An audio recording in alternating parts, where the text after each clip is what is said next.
আসসালামু আলাইকুম রহমতুল্লাহি ওবরকাতুহু। সম্মানিত দর্শক, ঢাকা বিশ্ববিদ্যালয়ে ছাত্র সংসদ নির্বাচনে জামাত ঐতিহাসিক বিজয় লাভ করেছে। সারা বাংলাদেশে স্তব্ধ। জামাতপন্থী যারা লোকজন রয়েছেন তাদের মধ্যে আনন্দ উল্লাসের সীমা পরিসীমা নেই। আর জামাত বিরোধী যারা শক্তি তারা দুমড়ে মুছড়ে রীতিমতো হাহাকার শুরু করেছেন। এ কি হলো? এটা কি হওয়ার কথা ছিল? এখন আমাদের কি হবে? এখন আমরা কি করব? এটা কি সহ্য করা যায়? আর কতদিন? কিভাবে? কিভাবে এভাবে দেশ চলবে? এই যে একটা হতাশা, সেই হতাশার একটা প্রতিক্রিয়া রয়েছে। আর জামাত যে জয়লাভ করেছে তার একটা প্রতিক্রিয়া রয়েছে। তো আমি সম্প্রতি একটা ভিডিও করেছি জামাতের যে বিজয়, সেই বিজয়ের পক্ষে ইতিবাচক জিনিসগুলো জামাতের জন্য কি, কি হতে পারে। আর আজকের এই ভিডিওতে আমি যেটা বলার চেষ্টা করব, ডাকসুতে জামাতের যে বিজয়, এর প্রেক্ষিতে রাতারাতি যে নির্বাচনগুলো হতে যাচ্ছে সেখানেও জামাত প্রার্থীরা ভালো করবেন। কিন্তু দিন 15 পরে বা 1 সপ্তাহ পরে মানুষের মনোজগতে যে বিবর্তন হবে এবং জামাতের যারা প্রতিপক্ষ রয়েছেন তাদের মধ্যে যে জিদ, ক্রোধ এই জিনিসগুলো কাজ করবে। এর ফলে এই ডাকসুর বিজয়টি জামাতের জন্য বুমেরাং হয়ে যেতে পারে। এখানে আমি হবে বললাম না, হয়ে যেতে পারে। কেন বুমেরাং হতে পারে সেটা আপনাদেরকে বর্ণনা করছি। আপনারা যারা ঢাকা বিশ্ববিদ্যালয়ের ছাত্র ছিলেন বা বিভিন্ন শিক্ষা প্রতিষ্ঠানের ছাত্র ছিলেন 80-র দশকে, অর্থাৎ 81 থেকে 88 সন পর্যন্ত, তারা সবাই জানেন যে ওই সময়টিতে বাম দল, তারপর ছাত্রদল, ছাত্রলীগ একত্র হয়ে শিবির পেটাতো এবং শিবির পেটানোটাকে তারা মনে করত তাদের একটা মহাবিজয়, পুণ্যের কাজ, হাত পাকানো। একজন ছেলে ঢাকা বিশ্ববিদ্যালয়ে পড়ে, ভালো ছাত্র, শিবির করে, কিন্তু কিছু বলে না, কিন্তু জেনে গেছে যে এই লোকটা শিবির করে, তাকে হল থেকে তাড়িয়ে দেওয়া, মারধর করা, এই কাজগুলো একটা অনেকটা হিরোইজমের পর্যায়ে ছিল 80-র দশকে। যা হোক, ওর মধ্যে কিন্তু জামাত শিবির সেই কাজগুলো তারা করে গেছে। এখন সারা বাংলাদেশে জামাত এবং শিবির, তাদের মহিলা সংগঠনগুলো, তারা অনেকটা পিঁপড়ার মতো, অনেকটা জাস্টে বলা হয় পিঁপড়া যেভাবে মাটির নিচ দিয়ে গর্ত খুঁড়ে তারা গন্তব্যে চলে যায়, আপনি টের পাবেন না।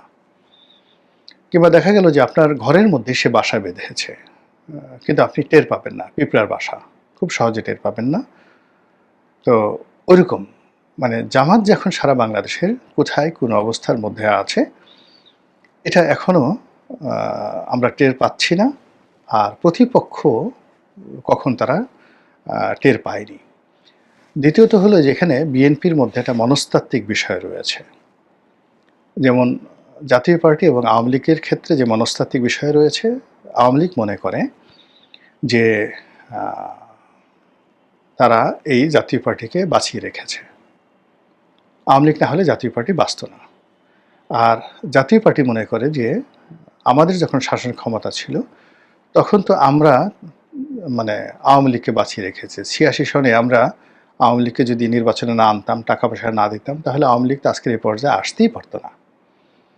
তো এই যে একটা মনস্তাত্ত্বিক অবস্থা, সেই মনস্তাত্ত্বিক অবস্থার কারণে আওয়ামী লীগের ক্ষতি হয়েছে, জাতীয় পার্টির ক্ষতি হয়েছে। অথচ তারা যদি পরস্পরকে সম্মান করত, সমীহ করত এবং একে অপরের প্রতি কৃতজ্ঞ থাকতো এবং একে অপরকে অপমান করার জন্য তারা যদি চেষ্টা না করতো, তাহলে হয়তো আজকের পরিস্থিতি তৈরি হতো না। 1986 সনে শেখ হাসিনার সঙ্গে এরশাদের যে সমঝোতা হয়েছিল, সেটা যদি এরশাদ রাখতেন, সম্মান করতেন, তাহলে 88 সনের ঘটনা ঘটতো না, গৃহপালিত বিরোধী দল তৈরি হতো না।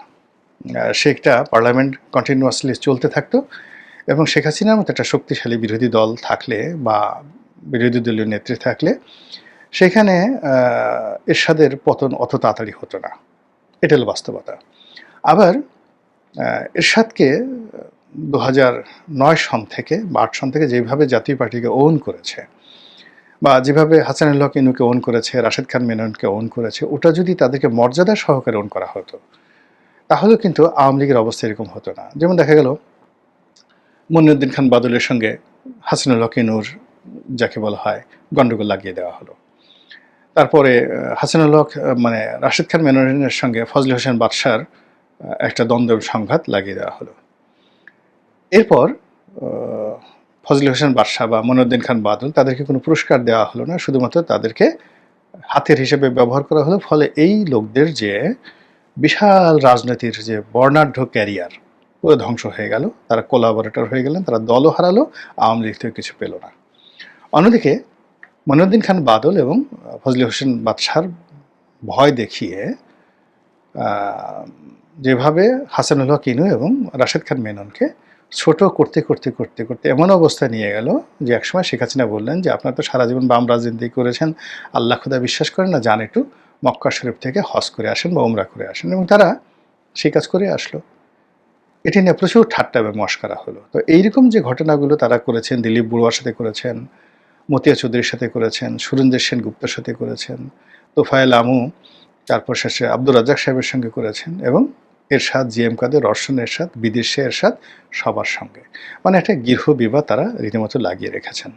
এর ফলে তারা নিজেরা শেষ হয়েছেন, আর যাকে বলা হয় তাদের যারা সাহায্যকারী ছিল তারাও শেষ হয়ে গেছেন। একই ঘটনা বিএনপির ক্ষেত্রে প্রযোজ্য। বিএনপি নাজির রহমান মঞ্জুকে পার্থর আব্বাকে ছাড়িয়ে আনলেন এরশাদের কাছ থেকে। আনার পরে তাকে আর মূল্যায়ন তিনি করলেন না, অর্থাৎ ওখানে এরশাদকে ছোট করার জন্য তাকে আনা হলো, কিন্তু তাকে মূল্যায়ন করা হলো না। তারপর অন্যান্য যে সকল আওয়ামী লীগের নেতাদেরকে আনা হলো তাদেরকে বিএনপি মূল্যায়ন করল না। এরপর সেই ফজলুল হক আমিনী, মুফতি ফজলুল হক আমিনী, তাকে আনা হলো, মন্ত্রী বানানো হলো। কিন্তু তার মতো উচ্চ মার্গের একজন ইসলামী নেতা, তাকে মন্ত্রী বানানোর উচিত ছিল এবং হয়তো কথাও ছিল, কিন্তু তাকে ওই এমপি পর্যন্তই রেখে দেওয়া হলো। ফলে ইসলামী ঐক্য জোট আর থাকলো না। একইভাবে অন্য অপর অংশটি, যেটি এই যে এখন মামুনুল হকের আব্বা যেটা ছিলেন শাইখুল হাদিস আল্লামা আজিজুল হক, তাকেও কিন্তু বিএনপি মূল্যায়ন করেনি। এর বাইরে বিএনপির যে সকল যাকে বলা হয় পাওয়ার হাউস ছিল সব দিক থেকে, যেমন মেজর হাফিজ, তারপর কর্নেল অলি, বি চৌধুরীর ছেলে মাহিবি চৌধুরী, এই পাওয়ার হাউসগুলোকে তারা অপমান করতে করতে, লাঞ্ছিত করতে করতে এমন একটা জায়গাতে নিয়ে গেছে যে এরা দল ত্যাগ করতে বাধ্য হয়েছে এবং আলাদা নতুন দল গঠন করেছে বিএনপির জমানাতে, যেটা বিএনপিকে একেবারে সবচেয়ে বেশি ক্ষতি করেছে। এখনও ধরুন চিন্তা করুন, মাহিবি চৌধুরীর যে ক্রেজ, ইমেজ, সে যদি এখনও ঢাকা বিশ্ববিদ্যালয়ে দাঁড়ায় 50 জন ছেলে তার সঙ্গে ছবি তুলতে আসবে। এই পর্যায়ের ক্রেজ বিএনপিতে নেই, কারো নেই। এখন এই যে নির্বাচন হলো, এখন সেই নির্বাচনে যদি মাহিবি চৌধুরী, আন্দালিব রহমান পার্থ, রুমিন ফারহানা, তারা যদি ফুল টাইম থাকতেন, আমার বিশ্বাস যে অন্ততপক্ষে 1002 অতিরিক্ত ভোট ছাত্রদলের প্রার্থীরা এই গত নির্বাচনে পেত। কিন্তু বিএনপি সেটা ব্যবহার করেনি, বরং তাদের এই যে নিজস্ব যারা লোকজন ছিল, পাওয়ার হাউস ছিল, তাদেরকে অপমানিত করেছে। আচ্ছা, অপমান করে আবার পরবর্তীতে তাদের সঙ্গে বন্ধুত্ব করার চেষ্টা করেছে। বি চৌধুরীর বাসায় হঠাৎ করে কথা নেই বার্তা নেই বেগমজি একদিন যাকে বলে হাজির। বি চৌধুরী আমাকে একদিন টেলিফোন করলেন যে রনি, আমি তো বুঝলাম না, আমার তো এখন ঘর সংসার ভাঙে ভাঙে অবস্থা, তোমার চাচি বলতেছে যে কি ব্যাপার, কথা নাই বার্তা নেই, আমার বাসায় বেগম যা কেন এলেন, আমাদেরকে রেল লাইনের উপরে যে দাবরানিটা দেওয়া হলো, তারপর যেভাবে আমার বাসায় আগুন লাগিয়ে দেওয়া হলো, এরপর হঠাৎ কথা নাই বার্তা নাই বেগম যে আমার বাসায় আসবেন। এই কাজগুলো বিএনপি করেছে। একইভাবে কর্নেল অলিকে যে দাবরানি দেওয়া হয়েছে, মানে তার সঙ্গে যে আচরণ করা হয়েছে, সেই আচরণ করার পর আবার সেই কর্নেল অলির সঙ্গে তাদের যে ঐক্য, সেই ঐক্য হলো 2018 সনে, আবার সেই ঐক্য ভেঙে গেল নির্বাচনের পরে, সব শেষ। একইভাবে জামাতের সঙ্গে তাদের যে বন্ধনটা, একটা এমন সময় ছিল যে জামাতের বিরুদ্ধে কেউ একটা টু শব্দ করতে পারতো না, বেগম জিয়ার কাছেও করতে পারতো না, তারেক রহমান সাহেবের কাছে করতে পারতো না। এখন সেখানে এমন কি হলো যে 2018 সনের নির্বাচনটা তারা একসাথে করলো, আর 18 সনের পরে সেই নির্বাচনের পরে আস্তে আস্তে পার্থর সঙ্গে সম্পর্ক খারাপ হলো, পার্থ পদত্যাগ করলো, কর্নেল অলির সঙ্গে সম্পর্ক খারাপ হলো, পদত্যাগ করলো। ডক্টর কামাল থেকে শুরু করে মাহমুদুর রহমান মান্না এদের সবার সঙ্গেই সম্পর্ক ডিটাচড হয়ে গেল 18 সনের পরে। তারপর অন্যান্য যারা ছিলেন, জাসদের সঙ্গে সমস্ত যোগাযোগ বন্ধ। মানে 2019 সন থেকে একেবারে 2023-24 সন পর্যন্ত মানে যে জোটটা হয়েছিল 2018 নির্বাচন কেন্দ্রিক, সেই জোটের কারোর সঙ্গে বিএনপির কোনো সম্পর্ক ছিল না। আর ইতিমধ্যে জামাতের সঙ্গে সম্পর্কটা রীতিমতো দাকুমড়া হয়ে গেল, এবং সেই দাকুমড়া সম্পর্কের কারণে জামাত অপমানিত, লাঞ্ছিত, এবং তারা ধীরে ধীরে তাদের প্রসেস অনুযায়ী রাজনৈতিক প্রতিশোধ গ্রহণে বদ্ধপরিকর, এবং সেটা তারা করেছে, এবং এতটা কৌশল করে করেছে যেটা বিএনপি বুঝতেই পারেনি, বোঝার চেষ্টা করেন। এই ঢাকা বিশ্ববিদ্যালয়, ঢাকা কলেজ, অন্যান্য বিশ্ববিদ্যালয় এই যে সমন্বয়কদের নামে সাধারণ ছাত্রদের যে জোট, ইট ওয়াজ এ জামাত ব্যাকড অর্গানাইজেশন। তারা প্রথম 6 মাস 7 মাস ক্যাম্পাসগুলোতে ছাত্র দলের কোনো ছেলে মেয়েকে ঢুকতেই দেয়নি, ঢাকা বিশ্ববিদ্যালয় সহ। কিন্তু ওই সময়টাতে তারা এককভাবে ঢাকা বিশ্ববিদ্যালয়, ঢাকা কলেজ, সব জায়গায় তারা কিন্তু তাদের দাওয়াতি কর্মকাণ্ড চালিয়েছে, যেটা বিএনপি বুঝতেই পারেনি। অথচ বিএনপি যদি প্রথম দিনই হিট করত, প্রথম দিনই তারা হিট করত এবং বিশ্ববিদ্যালয় কলেজগুলোতে ঢুকে পড়তো, তা আজকের এই অবস্থাটা হয়তো তৈরি হতো না। এনিওয়ে, তো জামাত যে কৌশলগুলো করেছে সেই কৌশলে তারা সফল হয়ে এই ডাকসু নির্বাচনে জয়লাভ করেছে। আর অন্যদিকে বিএনপি যে সবর করেছে, সেই সবরের সঙ্গে তাদের লোভ ছিল, লালসা ছিল মূলত জাতীয় নির্বাচনে জয়লাভ করার, যে কোনো মতে একটা সাধারণ নির্বাচন দিলে তারপরে শেষে সেই নির্বাচনে যদি সব দলগুলো আসে তাহলে তো আমরা ব্রুট মেজরিটি পাবো। এর আগে ছাত্রদলদের গন্ডগোল করানো, মারামারি করানো, বোমাবাজি করানো, তাহলে সবাই বলবে এরা তো ছাত্রলীগ, এমনিতে চাঁদাবাজির অনেক দুর্নাম বদনাম অভিযোগ। তো এই কারণে কি হলো, তারা সবর করেছে। কিন্তু এই সবরে যেটা হলো, তারা শুধুমাত্র বদনামের ভাগিদার হয়েছে। কিন্তু যদি তারা শক্তিমত্তা প্রদর্শন করতো, তাহলে এই যে বদনামগুলো এখন 10 মুখে লোকজন বলছে, এই বদনাম কিন্তু ছাত্রলীগেরও ছিল, কিন্তু মানুষ বলতে সাহস পেত না, বললেই দাঁত খুলে ফেলা হতো। কিন্তু এখন কি হচ্ছে, অপকর্ম হচ্ছে, আবার গালিও খাচ্ছে, আর বদনাম ছড়িয়ে পড়ছে। আমাদের পেটের মধ্যে ধরেন আবর্জনা রয়েছে, এখন পেটের মধ্যে আবর্জনা রয়েছে আমরা সবাই জানি, কিন্তু এটা দুর্গন্ধ ছড়ায় না। কিন্তু এটাকে আপনি যদি মাথার উপর নিয়ে ঘুরেন, হাতে পায়ে লাগিয়ে ঘুরেন, তাহলে কি অবস্থা তৈরি হবে। তো এখন বিএনপির যে ভুলগুলো, ত্রুটিগুলো গত 1 বছরে, এগুলো এখন রীতিমতো শরীরে, নাকে মুখে মেখে দুর্গন্ধ ছড়াচ্ছে। কিন্তু বিএনপি যদি এগুলো কৌশল করতো, গোপন রাখতে পারতো, ভয় দেখাতে পারতো, তাহলে সবাই জানতো বিএনপি এই কাজ করছে, কিন্তু কেউ বলতে সাহস পেত না। এনিওয়ে, ডাকসুর নির্বাচনের পরে আমার যেটা আশঙ্কা হয়, বিএনপি ধৈর্য হারিয়ে ফেলবে, ছাত্রদল ধৈর্য হারিয়ে ফেলবে, এবং তারা বিভিন্ন শিক্ষা প্রতিষ্ঠানে তারা শিবিরের বিরুদ্ধে, জামাতের বিরুদ্ধে নির্বাচনী এলাকাতে এক চুলো ছাড় দেবে না। তারা তাদের যে মিলিটেন্সি, তাদের যে পাওয়ার, এটা তারা প্রয়োগ করবে, এবং সেটা যদি প্রয়োগ করা শুরু করে, তাহলে ওই যে পরাজিত নিষিদ্ধ ছাত্রলীগ, তারা তখন বেল বাজাবে।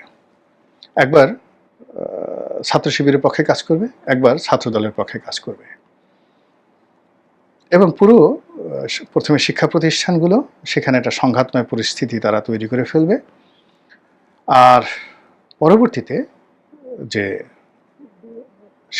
মানে রাজনৈতিক যে সংসদীয় আসন, সেই সংসদীয় আসনে এই সংঘাতটা ছড়িয়ে পড়বে, এবং সংঘাতটা ছড়িয়ে পড়ার ফলে যেটা হবে, যে সকল এলাকাতে শিবিরের মিলিটেন্সি নাই, পাওয়ার নেই, বা সেখানে তারা শুধুমাত্র জনপ্রিয়তাকে, যাকে বলা হয়, পুঁজি করে তারা এগুচ্ছে, এটা মারাত্মকভাবে বাধাগ্রস্ত হবে।